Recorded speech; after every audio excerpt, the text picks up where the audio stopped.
ለምንድነው በፈተና ውስጥ የሚያልፈው በትግል ውስጥ የሚያልፈው ስንል እግዚአብሔር ሊያስተምረን የፈለገው ነገር ሲኖር ነው ወገኖቼ።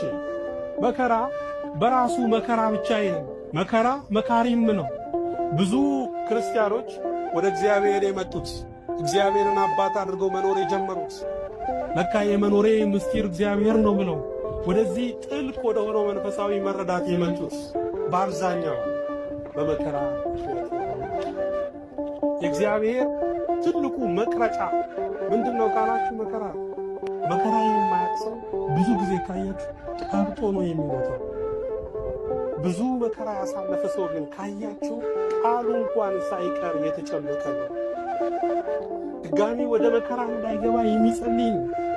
የእግዚአብሔርን ክንድ እንድናይ ማዳኑን እንድናይ ከፍ ያለችውን የማትለወጠው የማትናወጠውን ዙፋኑን እንድናይ ምክንያት የሆኑ ብዙ ፈተናን ብዙ መከራዎች አሉ።